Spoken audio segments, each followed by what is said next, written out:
शादी के बाद विदाई का समय था। नेहा अपनी माँ से मिलने के बाद अपने पिता से लिपट कर रो रही थी। वहाँ मौजूद सब लोगों की आंखें नम थी। नेहा ने घूंघट निकाला हुआ था। वो अपनी छोटी बहन के साथ सजाई गई गाड़ी के नज़दीक आ गई। दूल्हा अविनाश अपने खास मित्र विकास से बातें कर रहा था। विकास बोलते हैं, अरे यार अविनाश, सबसे पहले घर पहुंचते ही होटल अमृत बाग चलकर बढ़िया खाना खाएंगे। यहाँ तेरी ससुराल में खाने का मज़ा नहीं आया। तभी पास में खड़ा अविनाश का छोटा भाई राकेश भी बोला, हाँ यार, पनीर कुछ ठीक नहीं था, वो रसमलाई में रस नहीं था। और वो ही करके जोर जोर से हंसने लगा। अविनाश भी कुछ पीछे नहीं रहा। अरे हम लोग अमृत बाग चलेंगे, जो खाना है खा लेना। मुझे भी यहाँ खाने में मज़ा नहीं आया, रोटियाँ भी गर्म नहीं थी। अपने पति के मुंह से यह सब सुनते ही नेहा घूंघट में गाड़ी बैठने जा रही थी। वापस मुड़ी, गाड़ी की फाटक को जोर से बंद किया, घूंघट हटाकर अपने पापा के पास पहुंच गई। अपने पापा का हाथ अपने हाथ में लिया और बोली, मैं ससुराल नहीं जा रही पिताजी, मुझे ये शादी मंजूर नहीं है। यह सब सुनकर इतनी जोर से कहे कि सारे लोग हक्के बक्के रह गए।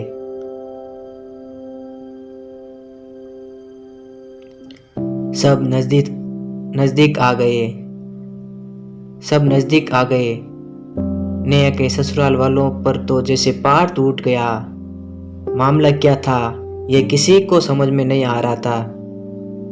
तभी नेहा के ससुर राधेश्याम जी ने आगे बढ़कर नेहा से पूछा, लेकिन बात क्या है बहू? शादी हो गई है, विदाई का समय है, अचानक क्या हुआ कि तुम शादी को नामंजूर कर रही हो? अविनाश की तो मानो दुनिया लूटने जा रही हो। वो भी नेहा के पास आ गया। अविनाश के दोस्त भी, सब लोग जानना चाहते थे कि आखिर एन वक्त पर क्या हुआ कि दुल्हन ससुराल जाने से मना कर रही है। नेहा ने अपने पिता दयाशंकर जी का हाथ पकड़ रखा था। नेहा ने अपने ससुर से कहा, बाबूजी, मेरे माता पिता ने अपने सपनों को मारकर हम दोनों बहनों को पढ़ाया लिखाया और काबिल बनाया है। आप जानते हैं एक बाप के बेटी क्या मायने रखती हैं। आप जानते हैं एक बाप के लिए बेटी क्या मायने रखती हैं। आप वो आपका बेटा नहीं जान सकते हैं क्योंकि आपके कोई बेटी नहीं है ना। नेहा रोती हुई बोली जा रही थी, आप जानते हैं मेरी शादी के लिए, वो शादी में बारातियों की आवाभगत के लिए कोई कमी न रह जाए, इसलिए मेरे पिताजी पिछले 1 साल से रात को 2-3 बजे तक जाकर मेरी माँ के साथ योजना बनाते थे। खाने में क्या बनेगा, रसोईया कौन होगा। पिछले 1 साल में मेरी माँ ने कोई नई साड़ी नहीं खरीदी क्योंकि मेरी शादी में कोई कमी न रह जाए। दुनिया को दिखाने के लिए अपनी बहन की साड़ी पहनकर मेरी माँ खड़ी हैं। मेरे पिताजी की 150 रुपए की नई शर्ट के पीछे बनियान में 100 छेद हैं। मेरे माता पिता ने कितने सपनों को मारा होगा। न अच्छा खाया न अच्छा पिया, बस एक ही ख्वाहिश थी उनकी, मेरी शादी में कोई कमी न रह जाए। और आपके पुत्र को तो रोटी ठंडी लगी है, उनके दोस्तों को पनीर में गड़बड़ लगी है, वो मेरे देवर को रसमलाई में रस नहीं मिला। इनका खिलखिलाकर हंसना मेरे पिताजी के अभिमान को ठेस पहुंचाने के समान है। नेहा हाँफ रही थी। नेहा पिताजी रोते हुए कहा, लेकिन बेटी इतनी छोटी सी बात।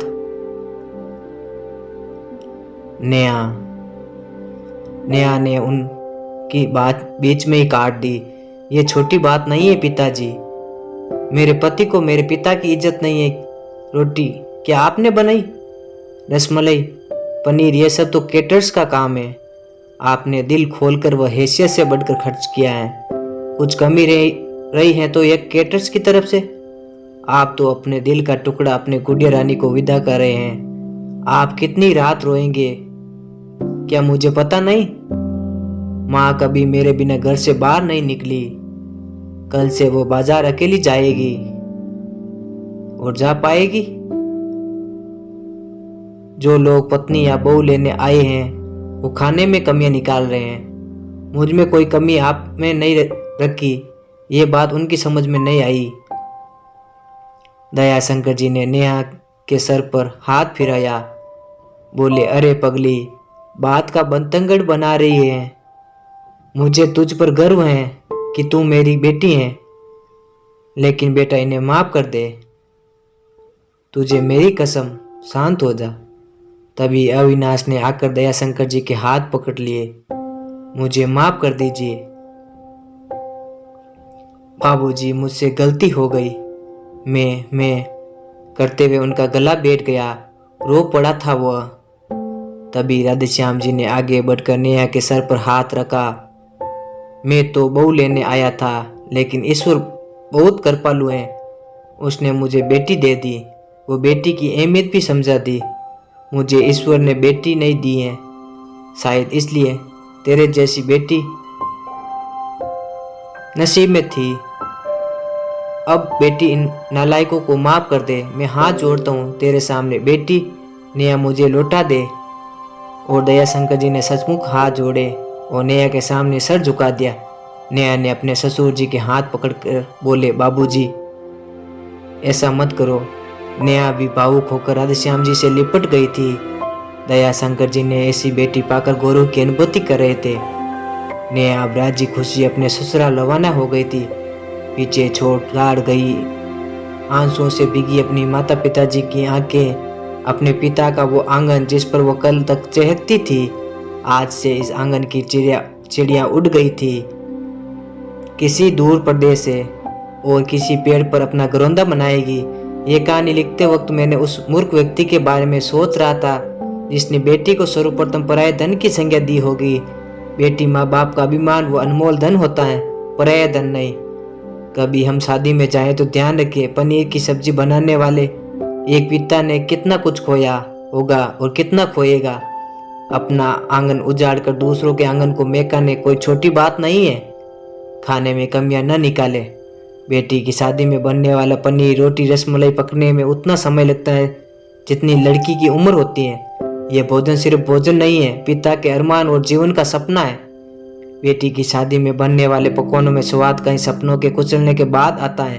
उन्हें पकने में सालों लगते हैं। बेटी की शादी में खाने की कदर करें। अगर उपयुक्त बातें आपको अच्छी लगी तो कृपया शेयर जरूर करें, चैनल को सब्सक्राइब करें, वीडियो लाइक